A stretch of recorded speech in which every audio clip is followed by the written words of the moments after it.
My husband disappeared for 7 weeks. On the Monday of the 8th week, Ethan Walker finally returned to the family estate in McLean, Virginia. But he was not alone.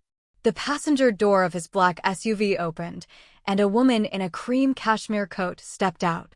She removed her sunglasses, linked her arm through his, and looked up at the mansion as if she had simply come home after a long trip.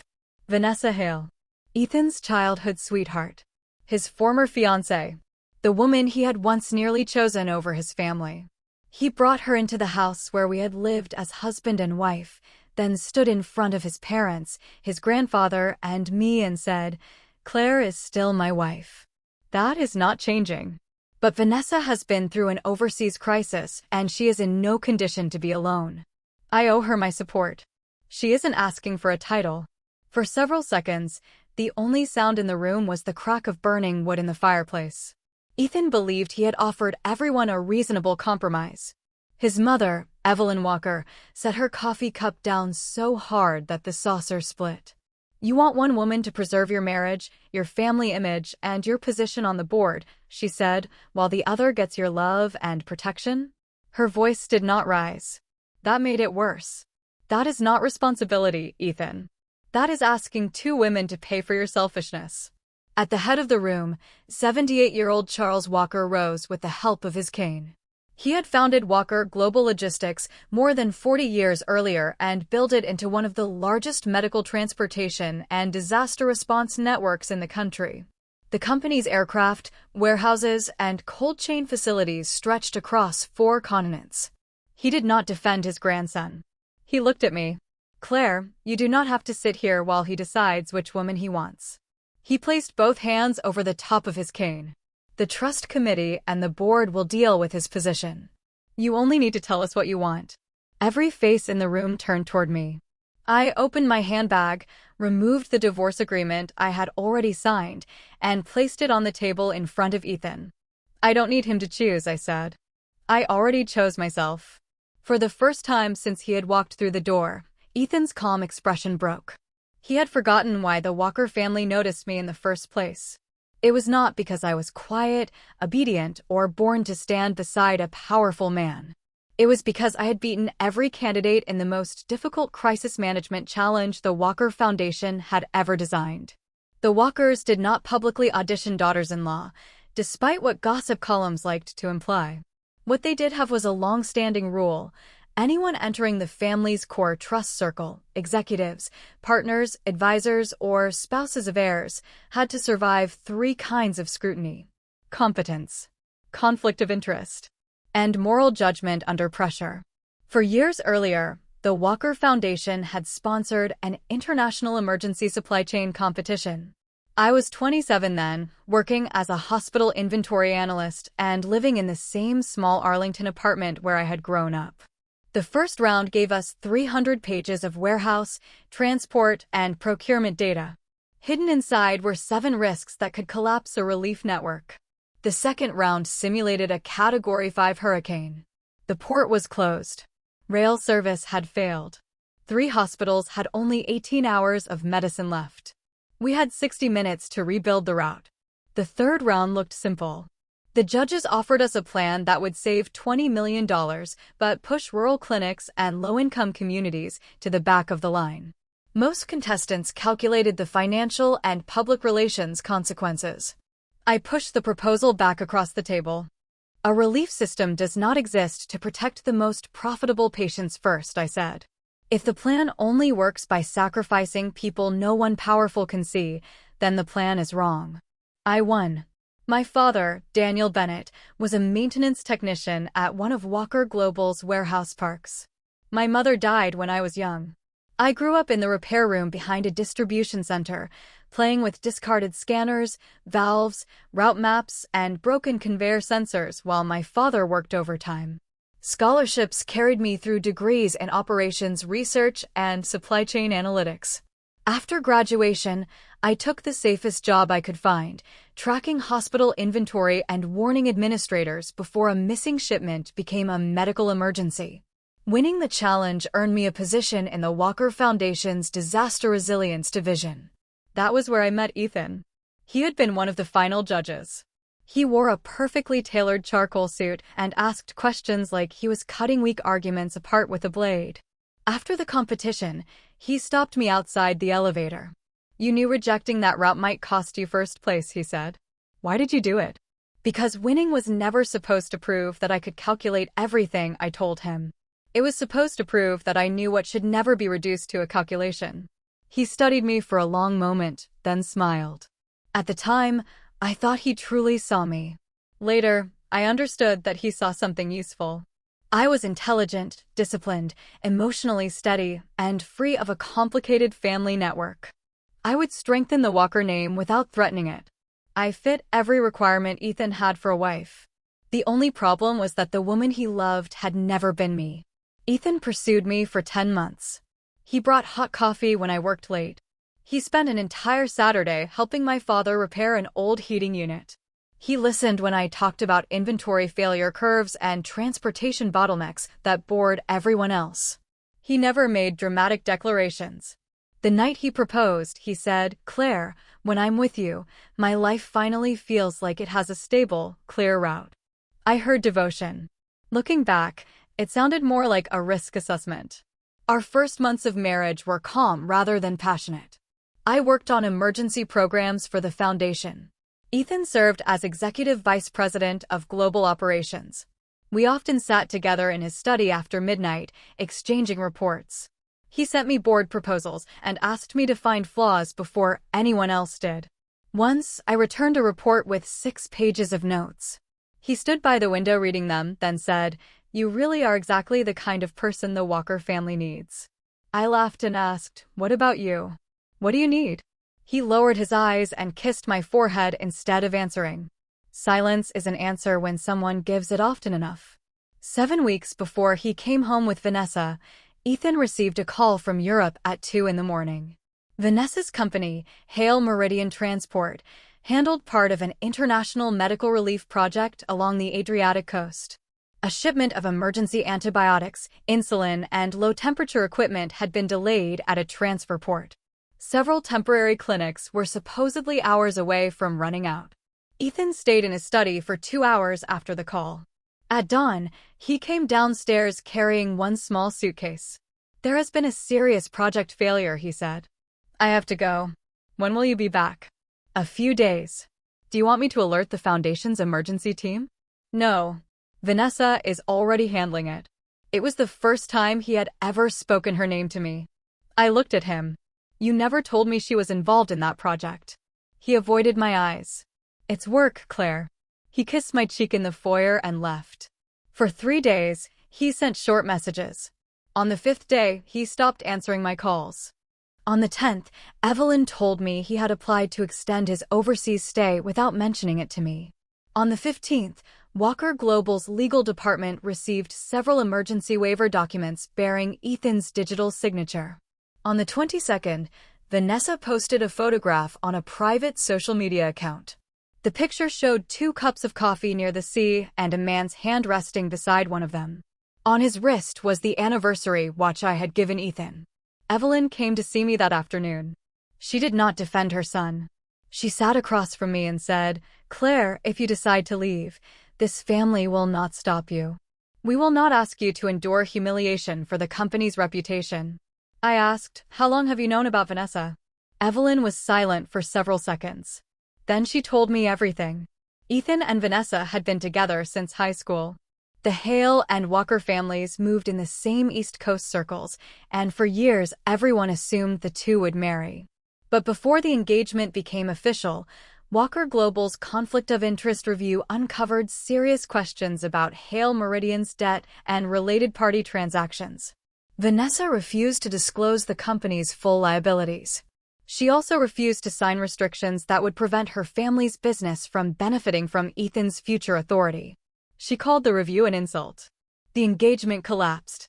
Ethan fought with his family, withdrew from consideration for a board seat, and almost left the company. Vanessa moved to Europe. Ethan eventually returned to Walker Global. A year later, he met me. "He told us he had moved on," Evelyn said quietly. I think we all wanted to believe him. I did not cry in front of her. The next morning, I made an appointment with a divorce attorney. The day after that, I organized my personal assets and copied every work file I was legally entitled to keep. On the seventh day, while reviewing a monthly report for the relief project, I noticed something strange. The cold chain loss rate for shipments managed by Hail Meridian had jumped from 3% to 27%. Yet there had been no temperature deviations. Transit distance had not increased. Weather conditions had not worsened. Packaging failure alarms had not risen. Only one thing had changed. Every abnormal shipment had received an emergency waiver after Ethan arrived in Europe. When he returned with Vanessa, I was in the Walker Estate Library comparing those records. Vanessa entered the house without the slightest sign of illness or trauma. Her makeup was flawless. Her posture was relaxed. She even remembered which guest suite she had used years earlier. "Please send my luggage to the East Wing," she told a housekeeper. Evelyn's voice turned cold. "Who said you were staying?" Vanessa's smile stiffened. Ethan stepped in front of her. "Mom, she has been through an accident, regulatory pressure, and threats from local contractors. She needs somewhere safe." "Is a hotel unsafe?" "She should not be alone." Evelyn looked at me. I closed my laptop and asked Ethan, "How long do you plan to keep her here?" He finally looked at me.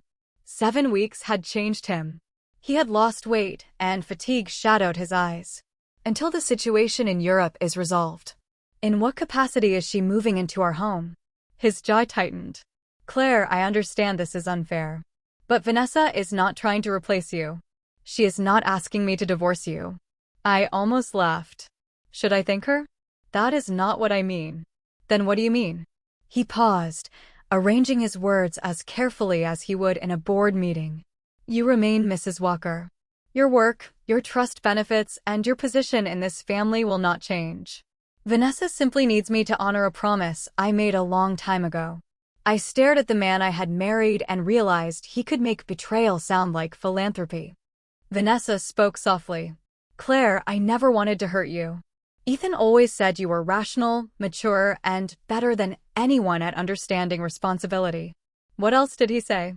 "He said you would never let personal emotions damage an important relief project." There it was. Ethan did not bring her home because he thought I was weak. He brought her home because he trusted my self-control more than he respected my feelings. He believed I would consider the foundation, the board, the Walker name, and the patients still waiting for medicine. He believed I would swallow every humiliation and continue holding his life together. I took out the divorce papers. The moment he saw the heading, the color left his face. "When did you prepare these?" "On the 3rd day after you left." "You decided I had betrayed you after 3 days?" "No," I slid the document toward him. "I decided that a man who could disappear from his marriage and refuse basic communication was not qualified to remain my husband." I glanced at Vanessa's luggage in the foyer. Today simply confirmed that I was right. Charles Walker stepped closer to the table. "Ethan, the board will review every emergency waiver you sign tomorrow morning. You are suspended until that review is complete." Ethan looked up sharply. "Those waivers moved medical supplies through a blocked port." "Then explain that to the independent auditors," Charles said. "Not to me." "You are suspending me because of my marriage?" Charles's eyes hardened. "No. We are suspending you because you failed to disclose a private relationship with the executive of a related contractor, then approved her company's abnormal requests." He leaned on his cane. "The Walker family can survive an heir who fails at love. We cannot survive an executive who puts love above compliance." Vanessa's fingers tightened around the handle of her handbag. For the first time, she looked afraid. Evelyn turned to me. "This house belongs to the family trust. You do not need to leave." "They do." I shook my head. "Thank you, but I am not staying in a mansion to wait for a man to regret humiliating me." I lifted the suitcase I had packed before Ethan returned. "What the Walker family gave me professionally will be handled under contract. My marriage is separate." Ethan blocked the doorway. "Claire, we need to speak alone." When it was time to speak, you were in Europe. I was managing a crisis. You had 7 weeks to arrange Vanessa's travel, lawyers, and accommodations, but not enough time for one honest call to your wife? His mouth closed. I walked around him. Behind me, he said, "I do not agree to a divorce." I did not turn around. Your disagreement can delay the process, I said. It cannot change my decision. I moved back into the old Arlington apartment where my father still lived. The kitchen pipes still knocked softly at night. The hallway light still flickered before warming to full brightness. My childhood bedroom was smaller than the walk-in closet at the Walker estate. When my father saw me standing outside with a suitcase, he froze for only a moment. Divorced, he asked. Getting divorced. He did not demand details. He did not curse Ethan or ask whether I had tried hard enough to save the marriage. He took the suitcase from me and said, "You're home. That's what matters." Those words broke the tears I had held back for 7 weeks. The next morning, Ethan appeared outside the building. He had not slept. His shirt was wrinkled, his tie was gone, and he carried the blue coffee mug I had left at the estate as if returning it might restore something between us. My father stood in the doorway and refused to let him enter. "Mr. Bennett, I need to speak with Claire. She has been clear.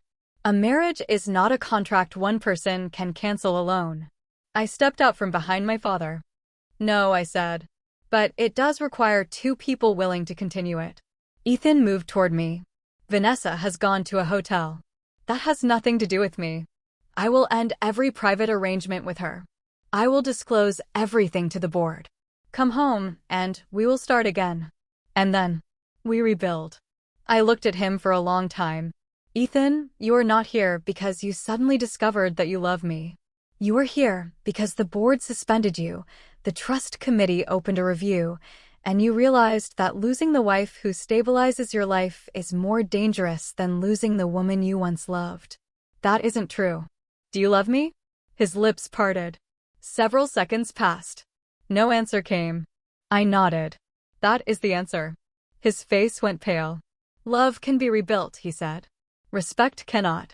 I handed him the document list prepared by my attorney. Our prenuptial agreement kept our property separate. I did not ask for the estate, Walker shares, or additional compensation. I requested only the legal end of the marriage and the right to retain authorship credit for every foundation project I had completed. Ethan looked down at the papers. "Do you have to make this so final? You brought your former fiancé into our home." "I am only closing the door."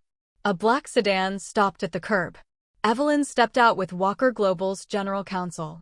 In her hand was the anomaly report I had submitted the previous night. "Claire, the independent audit committee has been formed," she said. She did not look at her son. Hale Meridian's medical shipments showed duplicate billing, abnormal write-offs, and conflicting temperature records. Your model identified the first cluster. Ethan looked between us. "That is impossible. The port delays were real."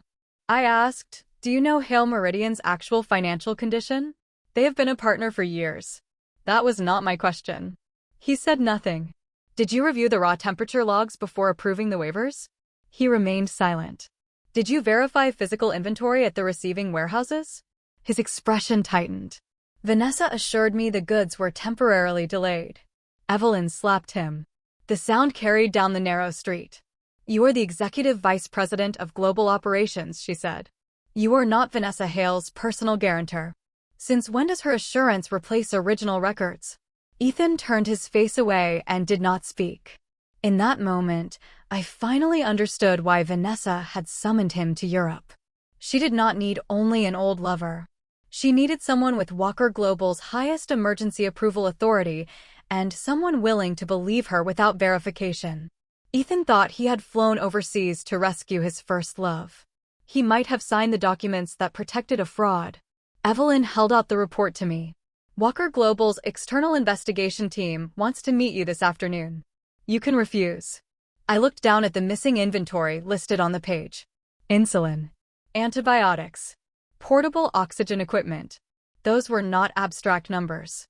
At the end of every failed shipment, someone might be waiting for medicine that never arrived. "The divorce continues," I said, taking the report. "And so does the investigation." The board retained Reed Investigations, an independent firm that specialized in healthcare procurement and international supply fraud. Nathan Reed was 34, precise, and almost aggressively uninterested in my personal drama. At our first meeting, he did not praise me for finding the anomaly. He did not ask how I felt about Ethan or Vanessa. He pushed a conflict of interest declaration across the table. You are a Walker Foundation employee and the spouse of an executive under review, he said. Your participation must be restricted. I understand. You will not see Ethan Walker's interview records. You will not participate in any finding about his responsibility. You will not access internal data without written authorization. Agreed. You may explain the model you already submitted and assist with screening non-privileged shipment data inside a controlled environment. I signed. Only then did Nathan slide an isolated laptop toward me. Tell me why you think the loss rate is false. I opened 4 graphs. Cold chain loss normally leaves at least one of 3 signals: temperature deviation, extended dwell time, or packaging sensor failure. Hale Meridian reported massive losses without any of those signals. I pulled up a second dataset. More important, the supposedly damaged goods reappeared 15 days later under different lot numbers.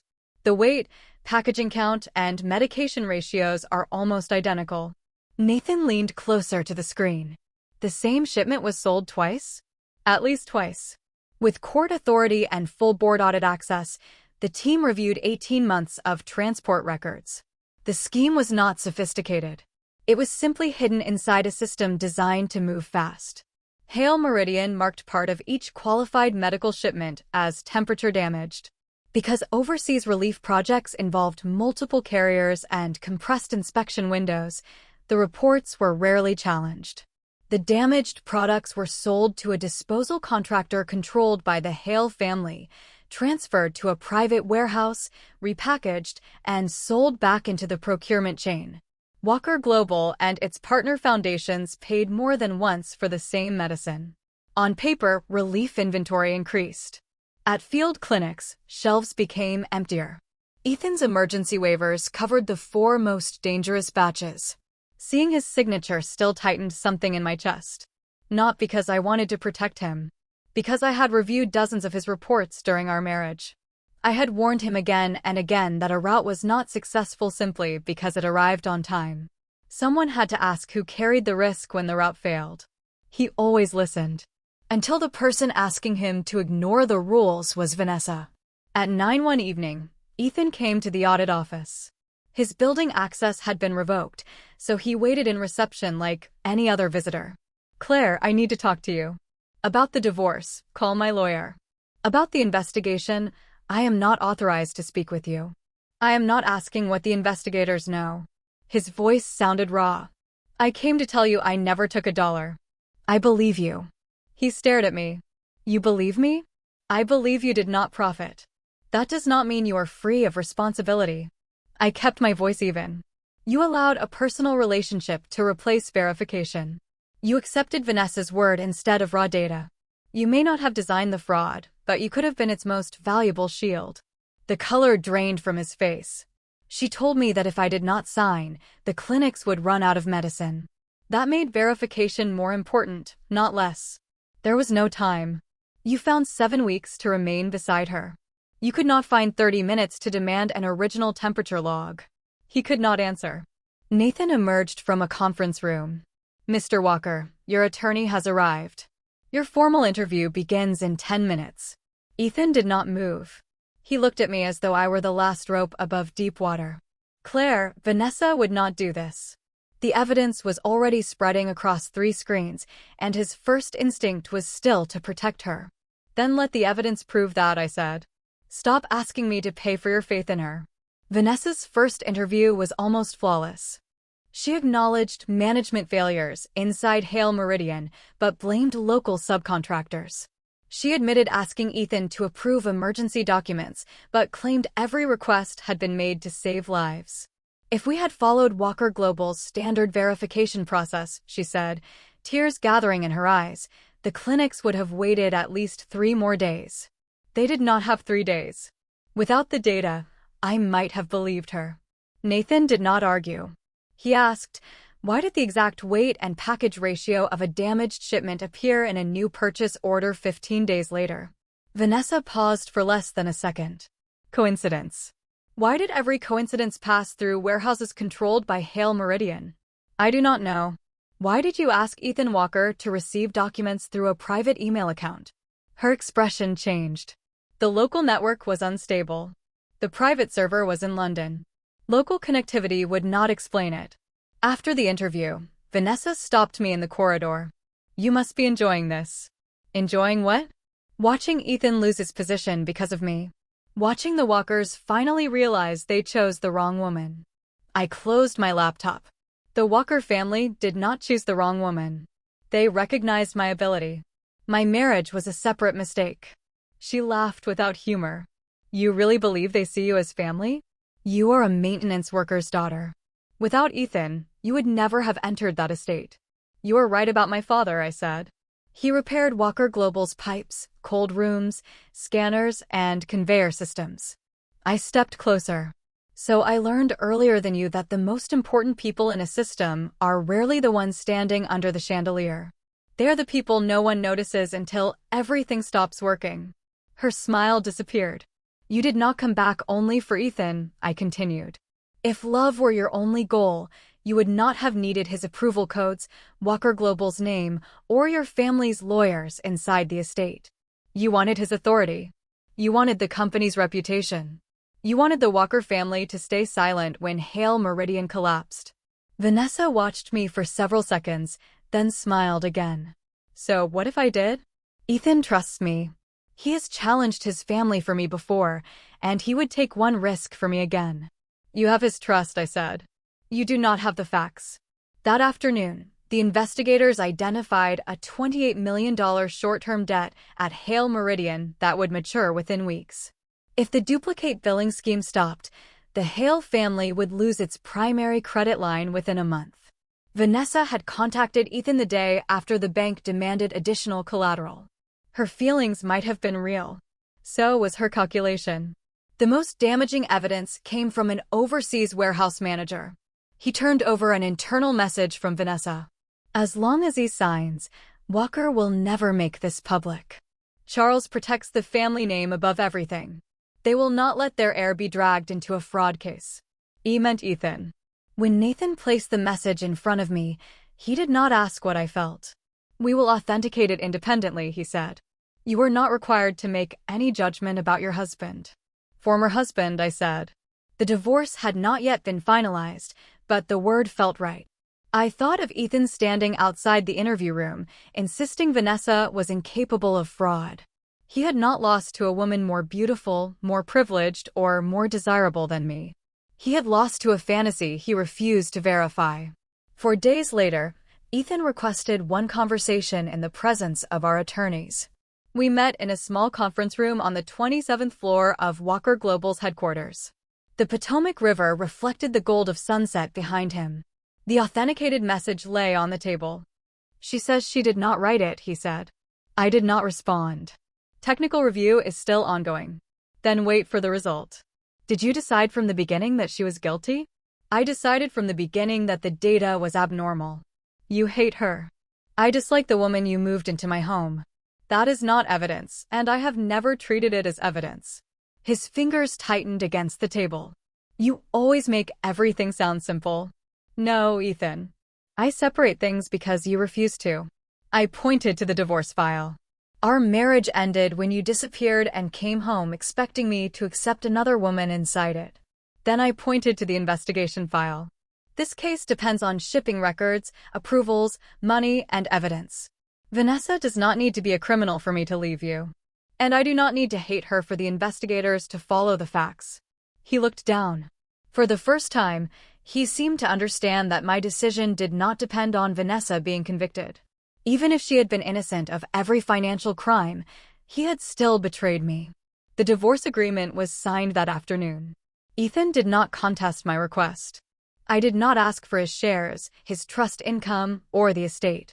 I left with my savings, my personal property, and my name.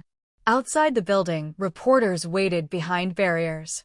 One shouted, "Mrs. Walker, are you helping investigate your own husband?" I stopped. "My name is Claire Bennett," I said. "The investigation is independent.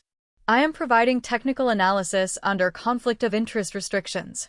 "Do you want Ethan Walker prosecuted?" Another reporter called. "I want the evidence followed." "Do you blame Vanessa Hale for your divorce?" "No. I blame the man who made vows to me and decided they were flexible. That evening, I resigned from the Walker Foundation. Evelyn asked me to reconsider. You earned that position before you married Ethan. I know, I said. That is why I know I can earn another.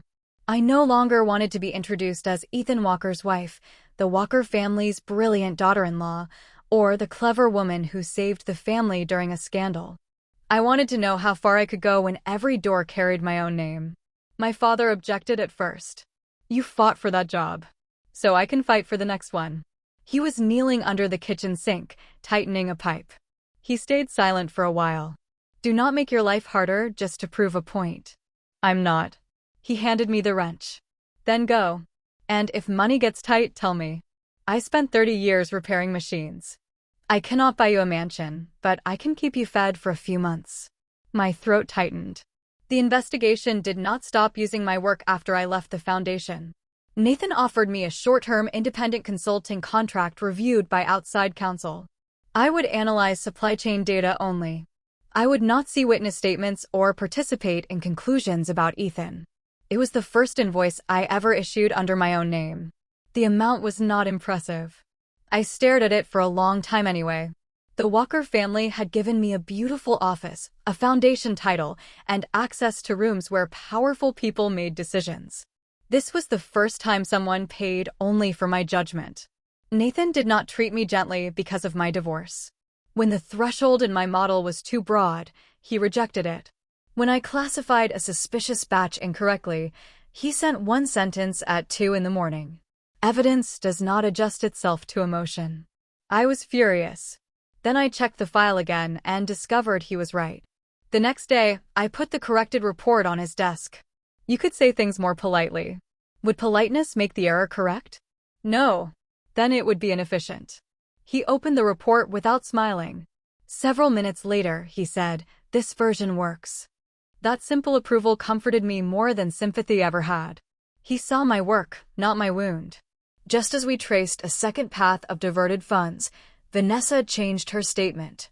She admitted that Hale Meridian had falsified records, but claimed Ethan had ordered everything.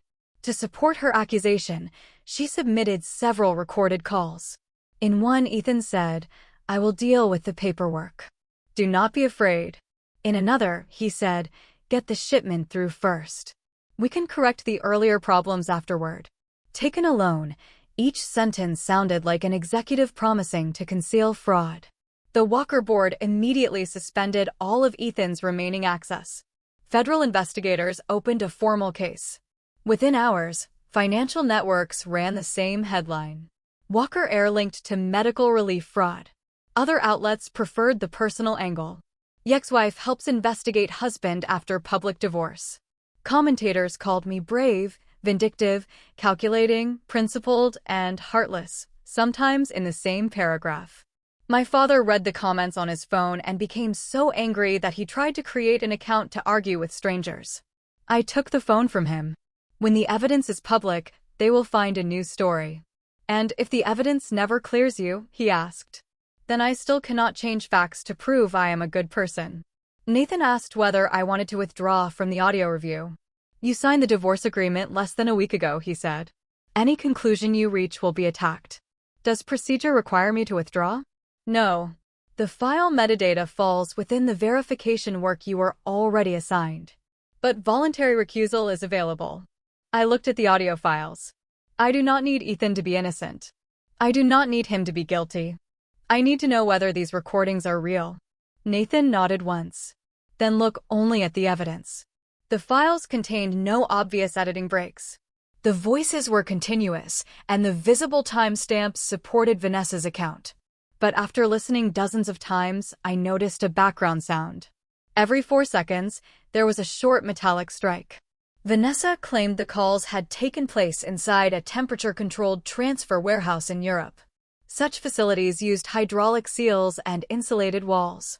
A loose metal panel striking a beam every 4 seconds made no sense there. I searched Hale Meridian's domestic property records.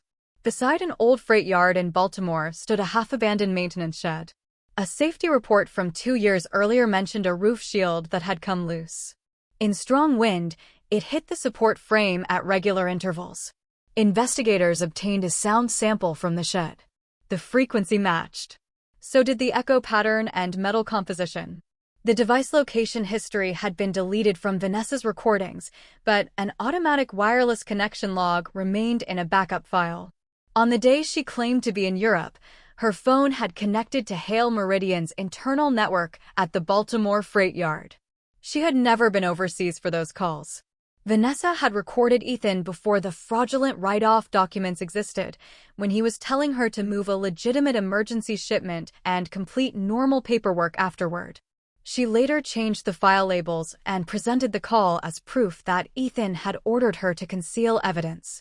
The original conversation occurred 17 hours before the first false damage report. Ethan had not planned the fraud, but he was not cleared of everything. When the actual lost documents reached him, he failed to demand raw temperature records. He did not disclose his relationship with Vanessa. He approved emergency waivers even after contradictions appeared. The investigation reached a careful conclusion. Ethan was not a co-conspirator, but his serious negligence and undisclosed conflict had made the fraud easier. Vanessa faced allegations of commercial fraud, evidence fabrication, obstruction, and asset diversion. Before the report went to the board, Charles Walker came to the investigation office himself. Everyone assumed he would ask Nathan to protect the family name. Instead, he handed over a letter. The Walker family is not requesting leniency, he said. If Ethan carries 1 ounce less responsibility because of his last name, then our reputation deserves to disappear. As he left, he stopped beside me. Thank you for not destroying him because you hated what he did, he said, and for not protecting him because you once loved him. I only did what the data required. Charles smiled faintly. That is why the Foundation chose the right winner 4 years ago. The investigation had barely stabilized when a major hurricane began moving toward the Atlantic coast. 3 states requested emergency supplies for hospitals and evacuation shelters. But Hale Meridian, previously the primary regional carrier, had been suspended. Its vehicles, warehouses, and accounts were frozen as evidence. Walker Global had 48 hours to rebuild an entire relief network. 2 proposed plans failed. The first depended too heavily on interstate highways. If flooding blocked one major route, every shipment would stop at the same bottleneck. The second relied on air freight. It was fast, but could not carry enough drinking water, oxygen cylinders, generators, or large medical equipment. Evelyn called me. I know you left the Foundation, she said. You are free to say no. How much time remains? 36 hours. Send all non-investigative public response data through Reed Investigations. Nathan can establish the compliance wall. 10 minutes later, Nathan placed a blank regional route map in front of me. You're certain?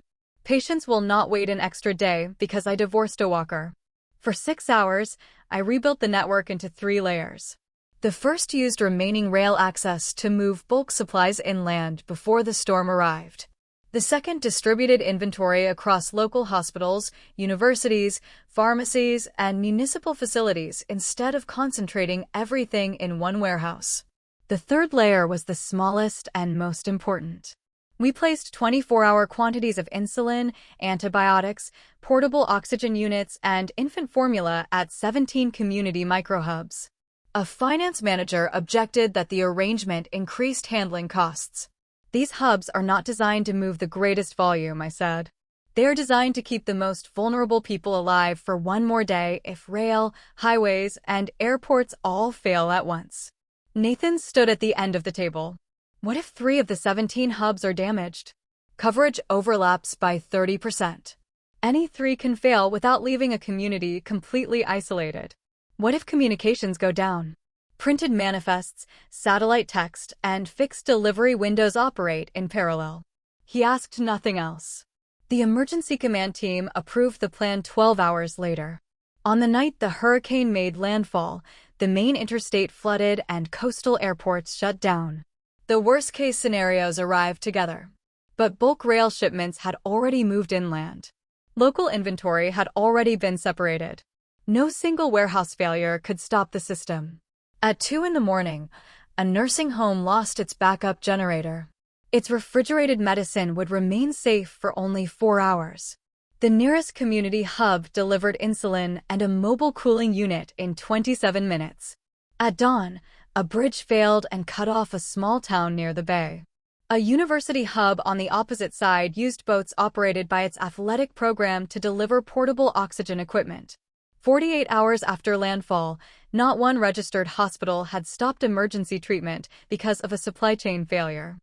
At the public briefing, the state emergency director thanked the team by name. For the first time, mine did not follow the words Mrs. Walker. Claire Bennett, independent supply chain risk consultant. My father replayed the broadcast 5 times. He did not understand every route explanation. He simply pointed at my name on the screen. This time the Walkers did not choose you, he said. You put your own name there. That evening, the National Center for Disaster Resilience sent me a formal invitation. They wanted me to lead a small team developing an anomaly warning system for medical emergency networks. The final line of the letter read, "Ability should not be defined by marriage, family background, or inherited status." I read it several times. Nathan sat across from me, reviewing the last version of our audit report. "Are you accepting?" he asked. "The training requires 6 months away from Washington. That is not a reason to decline. Are you always this direct? Facts rarely benefit from detours." I clicked accept. In that moment, I did not feel farther away from the Walker family. I felt closer to myself. Before Vanessa was formally charged, she requested one meeting with me. Her attorney said she knew the location of Hale Meridian's final hidden warehouse. She looked nothing like the woman who had arrived at the estate in cream cashmere. Her hair was tied back carelessly. Her face was pale. Dark shadows circled her eyes. Her first question was not about the case. "How is Ethan?" "The board has not finished its decision." "Has he asked about me?" "No." She laughed once, and tears slipped down her face. "He was not like this before. If anyone hurt me, he would leave everything and come." I did not comfort her. She wiped her eyes and looked at me with sudden anger. "You must feel victorious." "Why? You won. The Walker family admitted you were more capable. I destroyed Ethan, and now my family company is finished. None of that was caused by me. If you had not found the data, medicine would still be disappearing," I interrupted. "Patients would still be waiting for shipments your company sold twice." I leaned forward. "Vanessa, you did not lose because I was smarter.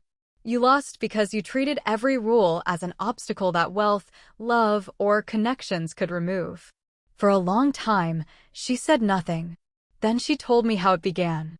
Hale Meridian had first faced a temporary cash crisis. Her father, Victor Hale, discovered that the overseas division had inflated transport charges. Instead of reporting it, he planned to use revenue from the next contract to cover the gap. A warehouse manager learned the truth and demanded a share. The first duplicate invoice was supposed to be temporary. Vanessa altered one temperature record and told herself they were only borrowing the goods. Once the company recovered, they would replace the medicine. No one would be harmed. But easy money is rarely taken once. The gap widened until field clinics actually ran out of supplies. "When I called Ethan, I only wanted one emergency waiver," she said. "But he came in person." Her smile turned bitter. "He said he had owed me an ending for years. I thought maybe I could have him back too. If he stood beside me, the Walkers would be afraid to expose the heir in a fraud scandal. So returning with him was never only about love." "No." She finally said it without pretending. "I wanted Ethan, and I wanted the Walker name to protect the Hale family. I thought that if I finally submitted to their review and lowered my pride, they would take me back." "You had more second chances than most people receive in a lifetime," I said. "You used every one of them to ask someone else to absorb the consequences." Vanessa closed her eyes. Then she removed a hand-drawn map from her attorney's folder. "There is a decommissioned cold storage facility north of Baltimore. The final shipment is there. It was never relabeled. Why tell us now?" I watched the hurricane coverage. The disaster zone is short of antibiotics. For the first time, her voice held no pride. "I do not want anyone else to miss medicine because of me." Investigators searched the facility that night. They found pallets of antibiotics, portable oxygen equipment, cooling units, and unopened medical supplies, along with Hale Meridian's complete resale ledger. The evidentiary chain was complete. Victor Hale and several executives were charged. Hale Meridian was barred from government and charitable contracts. Vanessa faced responsibility for fraud, obstruction, and evidence fabrication. Her cooperation in locating the final warehouse was also entered into the record. As I stood to leave the meeting room, she called my name. "Claire, if I had agreed to the Walker review years ago, who do you think Ethan would have chosen?" I turned back. "You still do not understand. This was never a competition between you and me. You did not lose to me. You lost to the part of yourself that always believed consequences were for other people." Walker Global's board released its decision 2 weeks later. Ethan had not profited from the scheme and had not planned it, so he did not face criminal charges. But he had hidden a major conflict of interest, bypassed verification procedures, approved emergency waivers without adequate evidence, and continued accepting verbal explanations after contradictions appeared. He was removed as Executive Vice President of Global Operations. His board candidacy was canceled. He lost voting authority in the family trust for 5 years. Charles did not preserve a ceremonial office for him. "You do not need another impressive title," he told Ethan. "You need to remember why one box of medicine has to arrive on time." Ethan requested a transfer to a distribution center in the Midwest and started on the night dispatch shift. Before leaving Washington, he came to the research center where I was preparing for training. He stood outside the building holding an old report. It was the first global route proposal I had edited during our marriage. In the margin, my handwriting remained in red ink. "You designed only the successful route. You did not design who catches the failure." Ethan showed me the page. "I used to think you were too cautious," he said. "Now I know I designed my entire life the same way." He looked exhausted, but for once there was no carefully prepared argument in his face. "I assumed the family would catch me, my wife would understand me, and Vanessa would always need me. I never planned for the moment all 3 stopped protecting my decisions." I closed the folder in my hands. "Is that why you came?" "I leave tomorrow." I heard. "Vanessa gave them the final warehouse." "I know." She asked whether I hated her. "What did you say?" I said I had no right to place every mistake on her. That answer surprised me. He gave a small, bitter smile. "For years, I called defying my family courage. I called protecting her loyalty. Now I understand that courage is not breaking every rule for one person." His voice dropped. "It is admitting you were wrong and refusing to make anyone else carry the cost." He held out the report. "Claire, I am sorry." He took a breath. "I am not saying it to earn forgiveness. I am not asking you to wait for me. I owed you one apology without conditions. I did not take the report. Keep it." "Why?" "Because every risk you ignore eventually becomes a cost. You should remember that." His eyes reddened as he looked at the note. "Can we ever be friends?" "No," I answered honestly. The last hope left his expression. "But I hope you become a responsible man," I added. "Not for me. For the people whose lives are affected by your decisions." He was silent for a long time, then nodded. He took several steps away before turning back. "Claire." I waited. "This is not me asking whether you will return." He looked at the glass doors behind me. "When the Walkers noticed you, it was not luck. The luck was mine. I was simply too careless to understand what I had been given." Then he left. It was the last private conversation we ever had. Evelyn occasionally told me he remained at the distribution center, working nights without special treatment. He learned what happened when warehouse power failed, roads closed, and delayed medicine became more than a line on a report. Perhaps regret stayed with him. That was no longer my life to manage. 6 months later, I completed my training and joined the National Center for Disaster Resilience full-time. My title was not grand. My office was not large. But for the first time, the glass door carried only my name. Claire Bennett. Supply Chain Risk Lead. No Mrs. Walker. No daughter-in-law of a famous family. No betrayed wife from a financial scandal. My father wore the old suit he had saved for funerals and weddings when he came to visit. He stood outside my office and polished the glass twice with his sleeve. "Dad, if you keep rubbing it, the letters will come off." There was dust. "The building has a cleaning staff." He nodded stubbornly, though his eyes had filled with tears.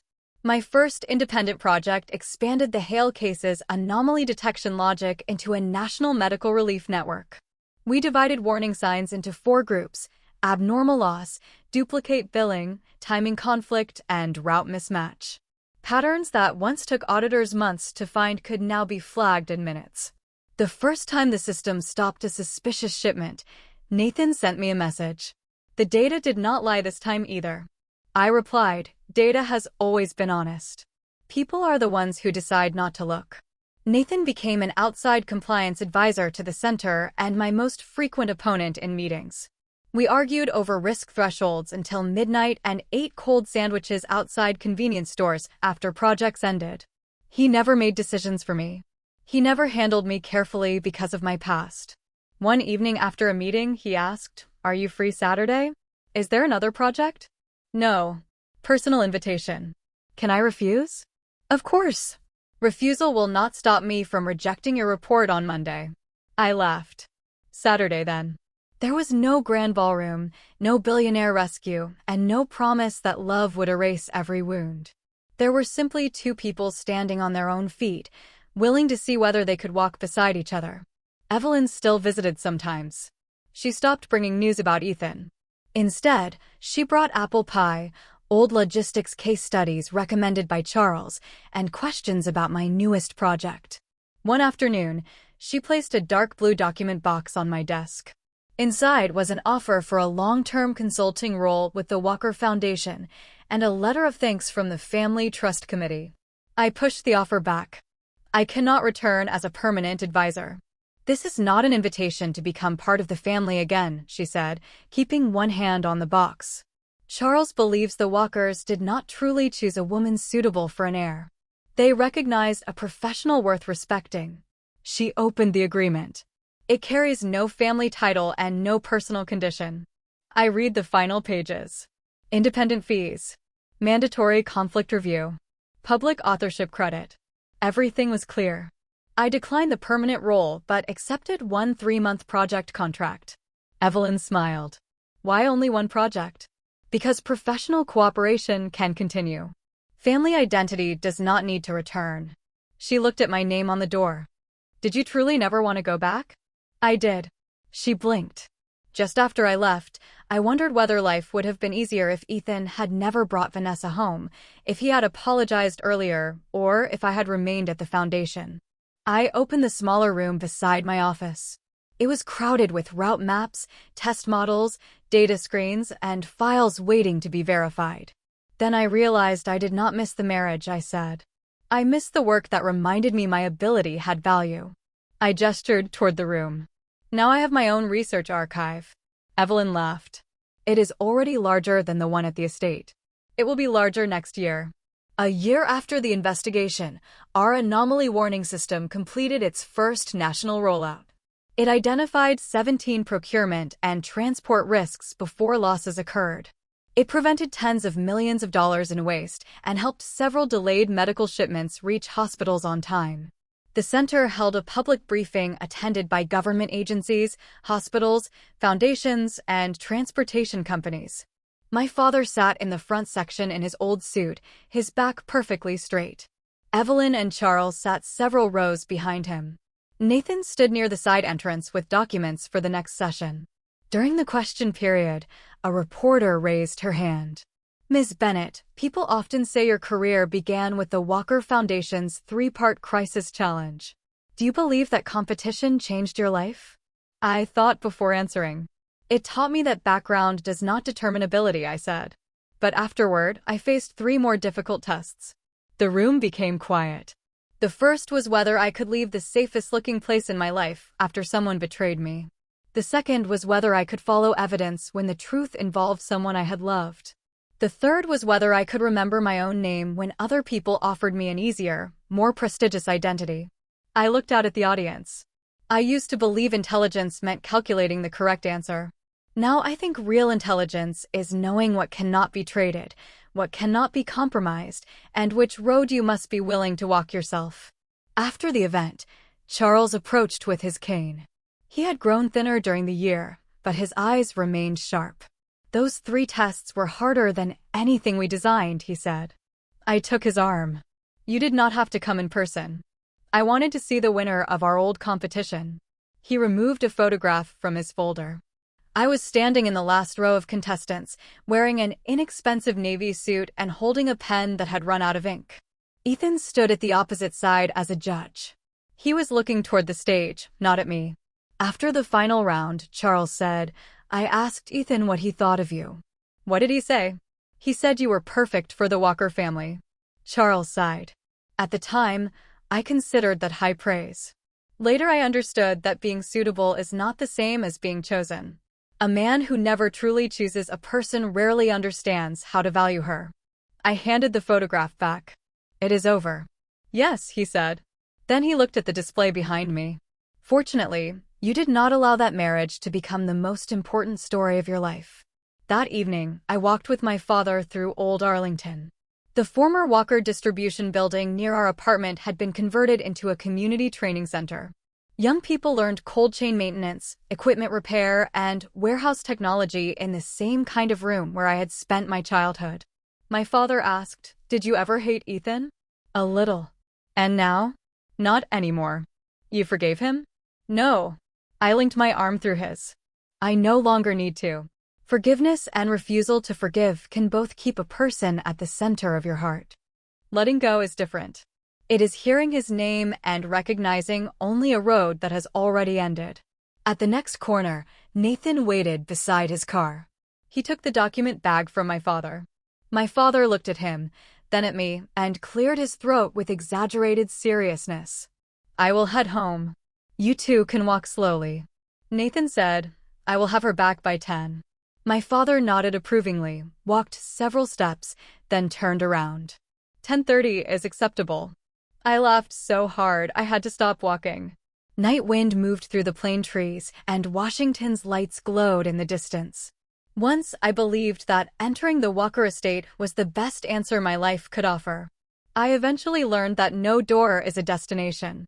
What matters is that when you walk out of one, you still possess the ability to keep moving. The Walker family once welcomed me because they believed I was intelligent. But I was never born to be selected by a powerful family. I was born to walk into any room and earn the right to put my own name on the door.